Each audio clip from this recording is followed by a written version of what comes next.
Increasing flexibility with blended states. Knowing how to access resources leads to additional nervous system responses. You're now able to blend states and become more playful when desired, or quietly still without shutting down altogether.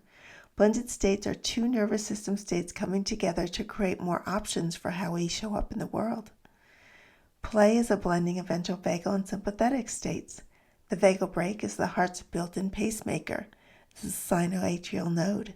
The vagal brake, through engagement and disengagement via the vagal pathway to the heart, slows or speeds the heart as needed for increasing flexibility.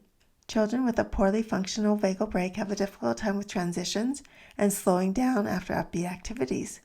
It's important to include activities that help improve vagal brake functioning. The popular game of red light, green light is an example of a vagal brake tuning activity requiring engagement and disengagement by stopping and starting movement. In many of the school moves activities, pauses are purposely added to require learners to take a ventral pause. I've coined this term to remind us of the importance throughout the day of taking a pause when we feel ourselves or our students moving into a sympathetic state that doesn't include any ventral vagal energy. To play with others, there needs to be the mobilizing energy of sympathetic with the grounding energy of ventral vagal. When learning in a playful state, there's more joy and enthusiasm for staff and students alike. An example of learning in a playful state is when movement is part of an academic activity. Creating plays and readers' theater are other examples of learning while in a state of play. Play can be structured, rules and objectives, or free play. When the mobilizing energy of play becomes unbalanced and there is more sympathetic activation than ventral vagal energy, play becomes aggressive and the amicable connection between two people may feel unsafe, causing disconnection. You witness this happening on the playground when two children are playing nicely together and then the play turns into a fight. Teaching students how to keep one foot in ventral when the balance shifts towards sympathetic is an important aspect of learning how to play with others. The second blended state is quietly still, the blending of ventral vagal energy with dorsal vagal energy. Quietly still is the hardest state to move into because it requires feeling safe, along with being calm without eliciting a full dorsal vagal shutdown response. Often when we ask students to be quiet, mindful, and thoughtful, it's difficult to achieve for students with complex danger maps and limited regulating resources in their backpacks. Students with disorganized sympathetic mobilization have a challenging time becoming quietly still. For students to achieve a quietly still state, it's important for them to organize their sympathetic energy through movement or rhythmic activity prior to moving into the state of quietly still. In addition to the two blended states of play and quietly still, two responses that aren't specifically states may be observed in students. We've discussed the first response of quietly failing earlier.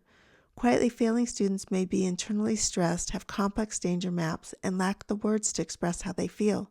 Students exhibiting a quietly failing response may be in dorsal vagal shutdown. Why bother when nothing seems to make me successful in class? The other response that's important to understand is the freeze response. This response may be experienced as a complete dorsal vagal shutdown during an event that is life-threatening. The freeze response may also occur when the nervous system is temporarily indecisive about the best response when experiencing signals of danger or is overwhelmed with incoming sensory information. This response is a blending of sympathetic and dorsal vagal states. A student may freeze by remaining still, showing signs of fear on their face, and tensing muscles in their body. To manage the incoming sensory information, the freeze is activated to buy some time to process the information. These students are often described as willful, non-compliant, or stubborn. The actual cause for this type of behavior is often the freeze response. Increase feelings of safety by simplifying directions and preparing a student for change ahead of time to reduce students' freeze responses. Asking a student, "Are you stuck?" and "What does your nervous system need right now?" may increase feelings of safety and connection so the student can shift states toward ventral vagal. Step 5 Backpack Essentials focus on identifying regulating resources for you and your students that fit nicely into your metaphorical backpacks. Knowing how to access and utilize these resources keeps you moving forward on your path toward being more flexible, adaptable, buoyant, and resilient. You and your students now have a backpack full of regulating resources to keep you moving merrily along your teaching and learning paths. Carry the resources with you when you and your students wander off your paths. While the resources may change depending on your situation, your backpack holds resources to meet a variety of needs. Share your resources with others through co-regulation or socially shared experiences. Thank you for listening or watching this video. I hope you found it helpful.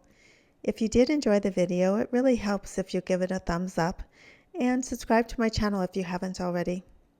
Thanks for all you do for children. We'll catch you in the next video.